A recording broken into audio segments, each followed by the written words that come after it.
Ford Motor Company is one of the most well-known auto manufacturers in the United States. Today, this company is very profitable, but that has not always been the case. Throughout this video, we will be discussing what forced this company to change their management, their focus on vehicles, and their organizational culture. Ford Motor Company was founded by Henry Ford in 1903. Its headquarters is currently in the same location it began, in Dearborn, Michigan. In the early years, the company produced a wide range of vehicles such as Ford's first car, the Model A of 1903, to the Model K and Model S of 1907. Ford's K model was the company's first six-cylinder model and sold for $2,800. The following years, Henry Ford introduced the Model T. Unlike previous models that were produced at a rate of a few cars a day with groups of 2 or 3 men working on each car, the Model Ts were produced in a more efficient manner. Ford was able to go from producing 18,000 cars to 170,000 when demand for the Model Ts increased. In 1913, Ford Motor Company developed the standard skills of an assembly line and mass production. Ford had also introduced the world's first moving assembly line, which reduced assembly time from 12.5 hours to 2 hours and 40 minutes. Later, that time would reduce to 1 hour and 33 minutes. This increased annual output to about 202,000 units a year. In 1920, production had exceeded $1 million a year. Ford had already grown internationally in 1904 with the founding of Ford of Canada. In 1911, the company began to rapidly expand overseas and had opened assembly plants in Ireland, England, France, Denmark, Germany, Austria, and South Africa. By 1919, Ford was producing 50% of all cars in the United States and 40% of all British cars. In 1922, Ford lost market shares to GM and Chrysler and other domestic and foreign competitors because they were offering more innovative automobiles with more features and luxury options. So Ford expanded to the luxury auto market through its acquisition of Lincoln Motor Company. Today, Ford creates a variety of cars ranging from subcompact cars such as the Fiesta to large trucks such as the F-750. As the economy worsened and many automakers struggled and were forced to take bailouts, Ford also had several problems of its own. One of the reasons Ford was in trouble in the first place was due to Jack Nasser, who became Ford's CEO in 1998. Nasser developed a prime automotive group as a part of Ford's Motor Company, which lumped together Ford's Lincoln and Mercury brands, as well as Jaguar, Aston Martin, Land Rover, and Volvo. The goal was to develop and broaden Ford's product range, but the result was a costly and distracting program. Nasser was forced out of office as a result of the program's failure and was replaced by William Clay Ford. Another problem Ford faced was its heavy reliance on its trucks and SUVs. Steeply increasing gas prices led to a market shift from trucks and SUVs to smaller, more fuel-efficient vehicles. As well as losing sales due to gas hikes, the truck and SUV market segment was becoming more competitive as foreign manufacturers entered the market. Ford then attempted to make cost cutbacks across the board, but the attempt was stifled by union opposition. Ford was also struggling in the fact that the company put a strong emphasis on premium quality, but was lagging behind the quality ratings of European and Asian manufacturers. As the problems started to pile up, Ford's main turning point to solve these problems and once again become a profitable and dominating auto company was the decision to bring in new CEO Alan Mulally in 2006. Mulally came from a background not typical of an auto industry CEO. He graduated from the University of Kansas with a bachelor's and master's degree in aeronautical and astronautical engineering in 1968 and 69. He then moved to Massachusetts and attended MIT to earn his management degree. Mulally joined Boeing immediately after college and through 37 years of employment with the company was promoted through such positions as CEO of Commercial Airlines Business, President of Boeing Information and Defense Systems, and most recently, Senior Vice President of Boeing. After being passed up as CEO of Boeing for the second time, Bill Ford was able to persuade Mulally to join the Ford team and became acting CEO in 2006. Here we have a clip of a press conference recorded earlier today of Alan Mulally regarding what he has done for Ford. Mr. Mulally, Mr. Mulally. Why did Ford not need to take the government bailout when the other two American companies did? Well, that's a good question. When I became CEO of Ford Motor Company, I knew I was going into a struggling company. I found out that they were actually burning through cash at about $2 billion a month.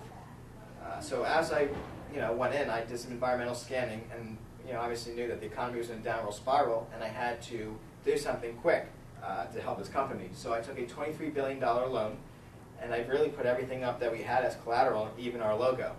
And before we became profitable, I pretty much tapped every penny of that. But by doing so, at the time I was able to avoid the bailouts because I already had the money I needed to reinvest in the company. Next question, please. Mr. Morello. Sorry. It seems Ford is at quite a disadvantage by not taking the bailout. I mean, your competitors were able to borrow money at a much cheaper rate. Why did you choose not to take the loans with better interest rates? That's a good question. The main reason really is to differentiate ourselves. I wanted to set ourselves apart from the other American competitors, and the best way to do that at the time was to not take the bailout. Some research that I know is that about 70% of taxpayers disapproved of the bailout. And our head of marketing, Jim Farley, explained to me that we received about $1 billion in favorable publicity by not taking the bailout. Also, I'm not sure if many of you are aware, but the government did place quite a few restrictions on the companies that did take the bailout, one of them being caps on what they can pay their executives. By not having those caps, we were able to pull some key executives to further our brand.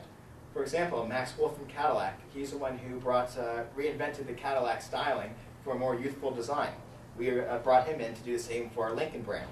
And Jim Farley from Toyota, we brought him in as our head of marketing to help us to turn around our company. Also, what I was able to do by not taking the bailout is that I was able to negotiate with the unions. Now, I'm sure many of you are aware that the unions were pretty much against us on some of the necessary cutbacks that we had to make. But since their contracts were terminated with the other two car companies, they were more willing to negotiate with us to save their contract with us. So those are the reasons why we decided not to take the bailout. Next question, please. Mr. Morello. Morello. When you came to Ford, what was one of the first things you wanted to accomplish besides taking out loans to turn the company around? Well, first thing that I kind of noticed and I was shocked about is that the way their management was run.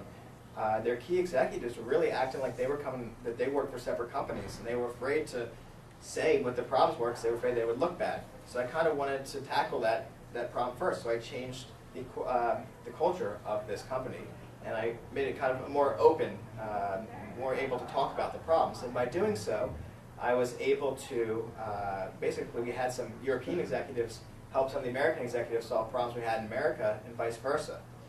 And by kind of having this large think tank, we've also been able to come up with some pretty innovative ideas to help us further our business. Also, I changed our corporate culture in another way. Before, Ford was all about making their new models better than the last model. So for example, the new Taurus was going to be better than the last Taurus. But with that kind of thinking, you're just kind of being better than you were before. You're not really advancing. So what I wanted to do was change that way of thinking. I wanted them to make models that were not only better than the previous model, but to be best in class. So for example, our new Fusion is coming out in 2013. It's going to be not only better than the Fusion we have out now, but we're going to strive to make it better than Honda Accord and Toyota Camry and other competitors. So by doing so, we're not only improve our brand image, but we should hopefully gain new customers. Next question, please. Mr. Morello. Mr. Morello. Back. Among the changes you made, some have been very challenging, hefty cutbacks and such. What were some of the more difficult decisions Ford has had to make with regard to those cutbacks? Well, that's a good question. Obviously, one of the main problems was our labor rates were way too high to compete with our Japanese competitors, and especially since these competitors have been bringing in their plants to the United States to avoid import taxes. So what I had to do is obviously cut the workforce down. I actually cut our shop floor by half and our factories by 1/3. And again, I had to cut the benefits for the survivors. But by doing so, it's going to help our company become more competitive, and hopefully we can grow and bring back those jobs I had to cut and hopefully create new jobs. But not only did I have to cut the workforce, I also had to cut our vehicle lineup. Before, we were making about 97 platforms worldwide for vehicles, and I brought it down to 36. And the way I went about that is through a couple of things. First, our automotive group that we used to have consisted of Jaguar, Land Rover, Volvo, and we had the Mercury and Lincoln brand, and Aston Martin, and then obviously Ford. And that was just way too many brands that we had, and our cash was stretched way too thin. So what we decided to do was we kind of took a page out of Honda and Toyota's book, and we decided to focus on two brands, Ford and Lincoln. You know, Honda has Honda and Acura, and Toyota has Toyota Lexus. So we sold off Jaguar, Land Rover, Aston Martin, and Volvo, and we dissolved the Mercury brand because it really was a niche brand that wasn't bringing too much sales in. And we're going to take the money, instead of spreading over mediocre brands, and focus on those two brands, Ford and Lincoln, to make them the best they can be.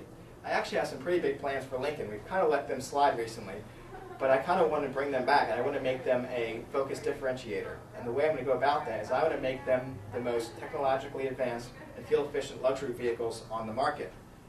Another way I'm able to reduce our global platforms is by making world cars. So what I'm going to do is I'm going to combine the American styling, that bold American styling that a lot of us like, with some of the sleek kinetic designs from Europe. And by doing so, I'm able to make these vehicles attractive to multiple markets and not have to make a bunch of different vehicles to sell in different countries. Also by doing this, I'm able to bring about mass-produced platforms and parts and bring down the cost of producing those parts, making our vehicles more competitive. So with all these cutbacks, I was able to reduce our running costs by about $14 million. Next question, please. Mr. Lally. Yes, sir. What else have you done to bring Ford back to profitability? Well, one of the key things I did was I changed Ford's emphasis from trucks and SUVs. I didn't throw those out. We still make them. We still put a lot of emphasis on making them the best we can. But I want to make more of an emphasis on building small and mid-sized vehicles that are fuel efficient with an emphasis on quality. As I'm sure many of you remember, fuel prices were up $4.55 a gallon, and at that point our truck and SUV sales plummeted because these vehicles were not very fuel efficient. So what I decided to do is by making these small mid-sized cars, we were able to bring in more customers from some of the Japanese brands who were looking for some fuel savings, especially during the time the economy was hurting. And also, the thing you'll find in some of our new small and mid-sized vehicles is the fact that you're going to find some luxury options that have never been found in these vehicles before, such as navigation systems and air-conditioned seats. The reason we're doing this is because some of these people who want these luxury options that would normally buy bigger vehicles can't afford to run them with the way the fuel prices are. So by doing so, we're hoping to gain new customers and continue to expand our business. Unfortunately, I have another meeting to get to, but I do thank you for your time. I hope I answered your questions.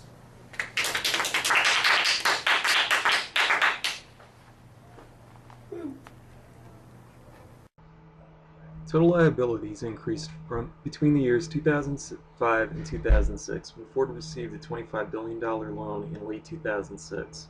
This loan created substantial debt for the company, but unlike other American automotive companies, Ford did not need to be bailed out by the U.S. government.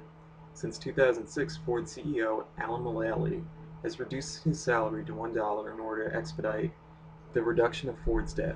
From the years 2006 to 2010, Ford has been able to reduce its total liabilities by over 40%. Similarly, Ford has continued to reduce its long-term debt every year since Mulally took over as CEO. As of 2010, Ford's long-term debt is down by 28% from the amount it was in 2006. In addition to taking on the tremendous amount of debt, Mulally sought to enhance Ford's financial position by decreasing company costs. In 2006, Ford's cost of revenue was at its highest point in the past decade, but by 2010 it dropped by 30% from that point. Among their expenses, Ford specifically focused on reducing operational costs so that they could pay back their loans and streamline the company. Ford decreased its operational costs by roughly $24.5 billion in 2005 to $18 billion in 2010, which equates to a 27.5% decrease.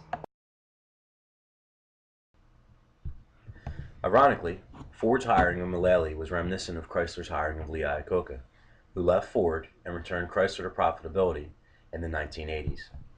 Shortly after Alan Mulally assumed the reins of Ford in 2006, the auto industry plunged into historic disrepair. Mulally didn't panic, at least on the surface.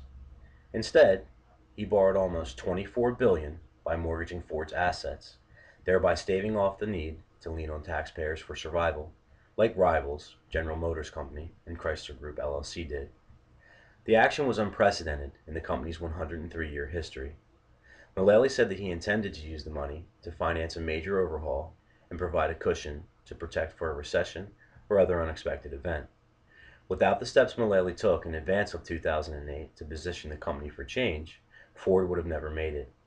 Mullally's prescient move earned the company plenty of goodwill, ushering in a remarkable run punctuated by a 2010 profit of $6.6 billion, the automaker's best level in more than a decade. This can be attributed in large part to Ford scaling down their brands from 8 in 2007 to 2 in 2010, and reducing their dealerships by 65%. Before that, Ford had endured $30 billion in losses during the industry's freefall in the 2006-2008 period. At the time, the loan was interpreted as a sign of desperation, but is now widely credited with stabilizing Ford's financial position, compared to crosstown rivals General Motors and Chrysler, both of whom had gone bankrupt during the automotive industry crisis of 2008 through 2009. Ford was the only one of the Detroit Three that did not ask for a government loan, while GM and Chrysler were dramatically downsized as a result of the bankruptcy. Ford emerged as the largest U.S. automaker, with aims of investing approximately $1 billion in U.S.-based manufacturing plant renovations, with expectations of creating nearly 4,000 jobs. Ford survived and did all of this without hosing any of their bondholders. They did it the old-fashioned way. They made money and paid off debt. Furthermore, Mullally and Ford's One Ford plan has helped Ford to restructure their global operations, better use their global assets, and has put them on track to deliver profitable growth for all of their partners tied to their business: employees, unions, dealers, suppliers, and investors. It gave Ford's employees a reason to feel good about themselves and proud of their company. Mullally made that possible by defining a simple but powerful mission: to build higher quality, more fuel efficient, safer cars that employees could rally around. Most importantly, Ford's plan has allowed them to accelerate the development of products that customers really want: vehicles that deliver best-in-class safety, quality, fuel efficiency, smart design, and value. In addition, Ford is also focusing on emerging markets globally, with $4 billion being pegged for investment in the Asia-Pacific region, with the primary focus on India and China. Ford also has an additional $2.5 billion tabbed for its South American operations. But none of this would have been possible for Ford had they not taken the road less traveled and forged ahead without the help of the American taxpayer.